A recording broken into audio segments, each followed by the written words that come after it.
జిల్లా general body సమావేశం జరిగింది. అందులో పెయింటర్ కార్మికులు వారి సమస్యల గురించి మాట్లాడడం జరిగింది.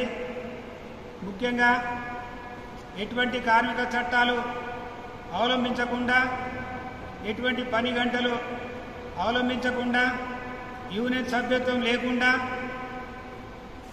మిగతా రాష్ట్రాల నుండి వచ్చినటువంటి కార్మికులు, వాళ్ళ కాంట్రాక్టర్స్ ఇవన్నీ ఉల్లంఘించడం జరుగుతుంది. ఈ ఉల్లంఘనను అందరు కార్మికులు ఖండించడం జరిగింది. ఈ సందర్భంగా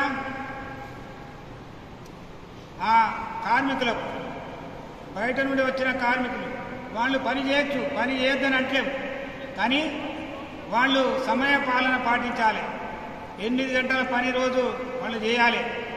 అదేవిధంగా ఆ కార్మికులకు కనీస వేతనాలు ఇవ్వాలి, ఆ కార్మికులకు బోనస్ ఇవ్వాలి, ఆ కార్మికులకు గ్రాట్యుటీ ఇవ్వాలి. అదేవిధంగా ఆ కార్మికులు నిర్మల్ జిల్లా పెయింటర్ సంఘం సభ్యులుగా ఉండాలి. ఆ సందర్భంలోనే ఆ సమస్యలు పరిష్కారం అవుతుంది. ఎందుకంటే నిర్మల్ జిల్లాలో ఉన్నటువంటి పెయింటర్ సంఘం రేపు 5వ తేదీన ఈ పెయింటింగ్కు సంబంధించినటువంటి రేట్లు డిక్లేర్ చేయడం జరుగుతుంది.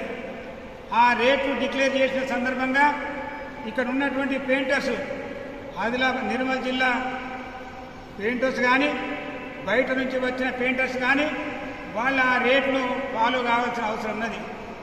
దాన్ని ఈరోజు ఈ జనరల్ బాడీలో చర్చించడం జరిగింది. ఈ జనరల్ బాడీ చివరిగా ఏకగ్రీవంగా కమిటీ సభ్యులను ఎన్నుకోవడం జరిగింది. గౌరవ అధ్యక్షులుగా బుక్య రమేష్ గారు, అధ్యక్షులుగా సాయన గారు, ప్రధాన కార్యదర్శిగా టి ప్రకాష్ గారు, ఉపాధ్యక్షులుగా నసీర్ గారు, సహాయ కార్యదర్శిగా ఎస్ కుమార్ గారు, కోశాధికారిగా నందు గారు, అదేవిధంగా సహాయ కోశాధికారిగా ఎంఏ మసీర్ గారు, ప్రచార కార్యదర్శిగా నవీన్ గారు, ఇంకో ప్రచార కార్యదర్శిగా తజముల్ గారు, అదేవిధంగా 10 మంది కమిటీ సభ్యులను ఎన్నుకోవడం జరిగింది.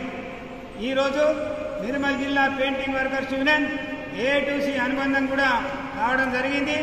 ఏఐటీసీ సహాయ సహకారాలతోటి రాబోయే కాలంలో కార్మికుల సమస్యల మీద ఉద్యమాలు చేపడుతుందని ఈ సందర్భంగా తెలియజేస్తుంది. వర్కర్స్, లేబర్స్, కార్మికులకు కానీ మేస్త్రీలకు కానీ ఎటువంటి ఇబ్బందులు ఉన్నాయో వాటన్నిటి గురించి చర్చించడం జరిగింది.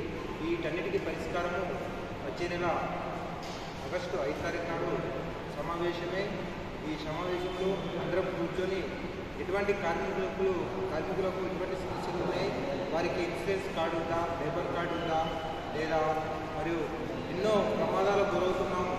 ఆ ప్రమాదాల గురైనప్పుడు ప్రభుత్వం నుంచి మనం ఎటువంటి లాభాలు పొందొచ్చో వాటన్నిటి గురించి 5 తారీఖు నాడు చర్చించడం జరుగుతుంది. కాబట్టి ఈ సమావేశానికి హాజరైనటువంటి విలాసరావు గారు గారికి మరియు రమేష్ గారికి ధన్యవాదాలు.